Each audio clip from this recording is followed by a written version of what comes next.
Assalamualaikum warahmatullahi wabarakatuh. Perkenalkan, nama saya Nina Sakinah dari jurusan Bahasa dan Sastra Arab. Saya di sini akan menjelaskan apa sih morfologi itu. Untuk lebih jelasnya, mari kita simak video berikut ini.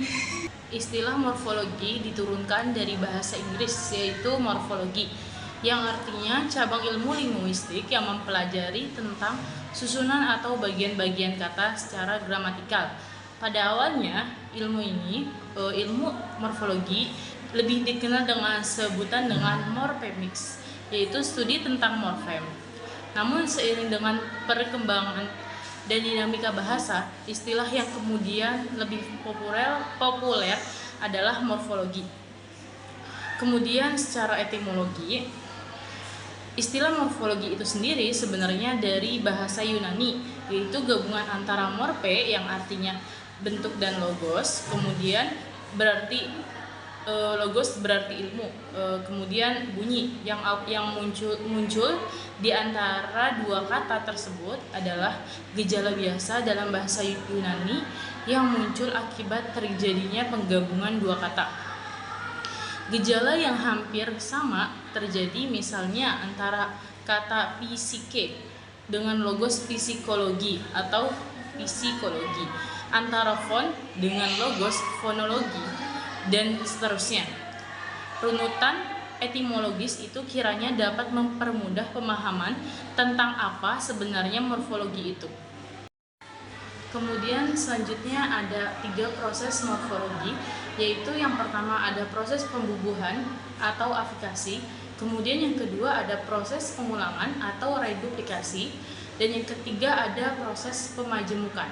Kemudian untuk keterangan lebih lengkapnya, mari kita simak slide berikut. Yang pertama ada afikasi. Afikasi sendiri ialah suatu proses pembentukan pada kata yang mengalami pengimbuhan atau pembubuhan afiks pada sebuah kata dasar ataupun bentuk dasar, baik dari itu kata dasar tunggal ataupun kompleks. Dalam proses afiksasi, kita akan menemui prefiks, infiks, sufiks, konfiks, dan simufiks. Kemudian yang kedua ada proses pengulangan atau reduplikasi, ialah pengulangan satuan gramatikal baik seluruhnya maupun sebagiannya, baik dengan variasi fonem maupun tidak. Hasil pengulangan setiap kata ulang sudah tentu memiliki bentuk dasar. Kata-kata seperti sia-sia, alun-alun, mondar-mandir, compang-camping, huru-hara dalam tinjauan deskriptif tidak dapat digolongkan kata ulang karena sebenarnya tidak ada satuan yang diulang. Dari deretan morfologi dapat ditentukan bahwa sesungguhnya tidak ada satuan yang lebih kecil dari kata-kata tersebut. Kemudian deretan morfologik antara lain pertemuan, penemuan, bertemu, ketemu, diketemukan, menemukan, mempertemukan, dan sebagainya. Tidak semua kata ulang dapat dengan mudah ditentukan bentuk dasarnya. Kemudian ada pembagian reduplikasi. Pembagian reduplikasi ada 3 jenis, yaitu reduplikasi fonologis, kemudian reduplikasi sintaksis, lalu ada reduplikasi semantis, dan yang terakhir ada reduplikasi morfologis.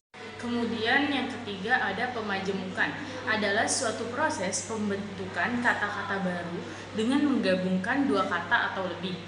Ogradai dan Dobrovolsky dalam Badur dan Herman mengatakan bahwa pemajemukan adalah suatu proses yang mencakup penggabungan 2 kata dengan atau tanpa afiks untuk menghasilkan suatu kata baru. Itu adalah proses pemajemukan. Kemudian selanjutnya ada kajian morfologi.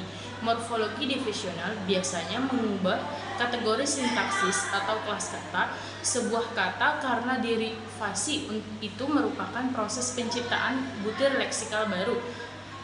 Kemudian di sisi lain, morfologi infleksional pada umumnya tidak mengubah kategori sintaksis.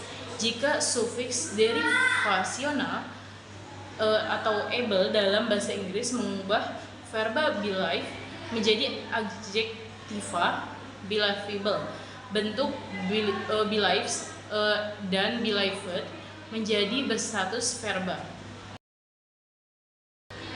Mungkin cukup sekian penjelasan dari saya tentang apa itu morfologis.